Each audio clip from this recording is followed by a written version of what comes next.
Okay, so here's the problem. It's kind of a big mess, stuff behind where you can't see, can't find what you're looking for.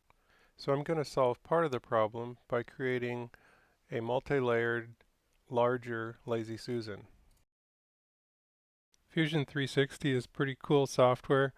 I've been using it for a few months and seems to be able to handle whatever you throw at it and does a really good job helping you figure out what you want to build and get the scale right.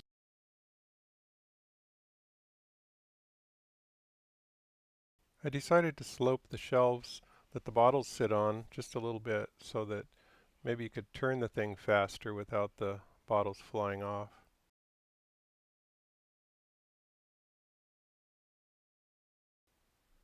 Now, as you can see from the design, there's going to be a few build challenges, but I think we can figure it out.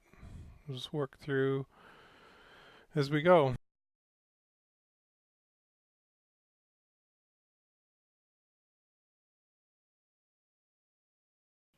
A big shout out here to Lars Christensen and Brad Tallis for all their instructional videos.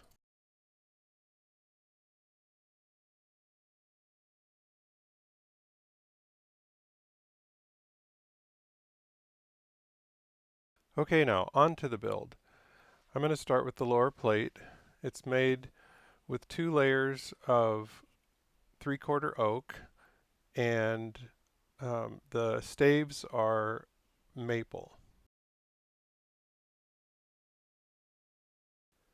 First, I'll true up the edge of a board,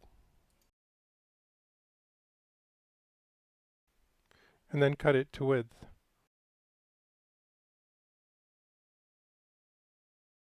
Except the riving knife is a 1/8 inch and I have a 3/16 blade, so I had to take that out of there.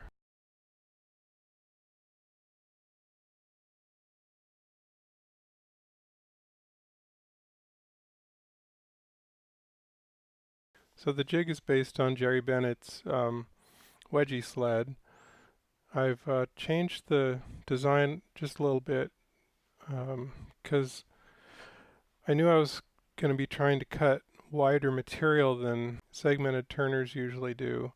But as you can see, I still didn't get the sled long enough. And I had to cut the back piece on the wrong side of the fence. But I just held on tight. It worked. So thank you, Jerry Bennett. These pieces just went right together. Couldn't believe it. Worked like a charm. There's a link in the description to his website. So here I'm cutting 1/8 inch thick strips to go between the segments.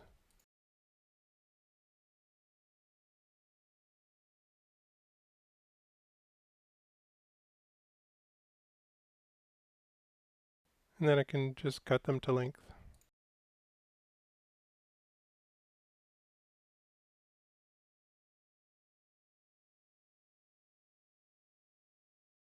And then the glue up.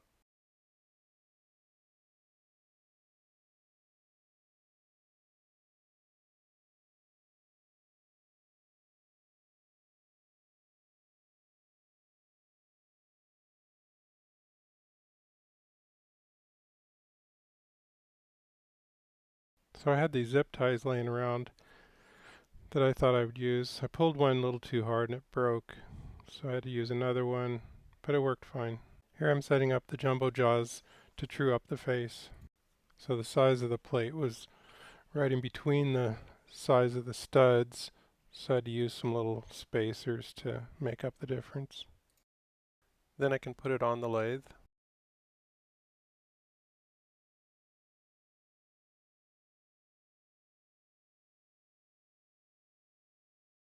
And then we get the face nice and flat.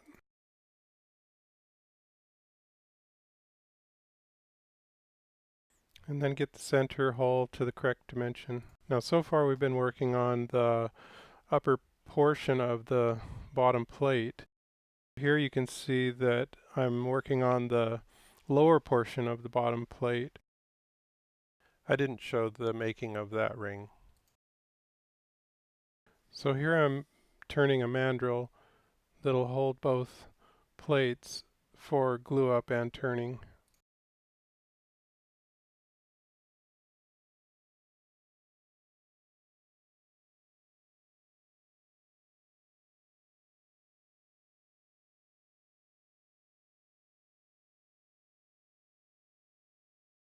And a little bit of glue to stick them together. And a few clamps. I put some screws through the back side of the mandrel into the bottom of the lower plate to hold the whole thing on there. I made a little guide from the drawing to help with the angles. And then lots of sanding. Then sanding sealer. Then Yorkshire grit.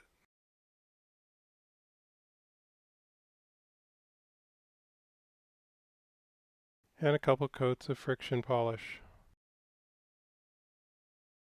Then I can take it off and turn it around, put it back on, and do the same thing to the bottom.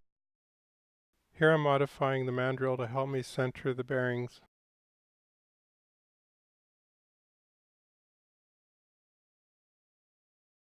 And that's it for the lower plate. Stay tuned for the next video in the series.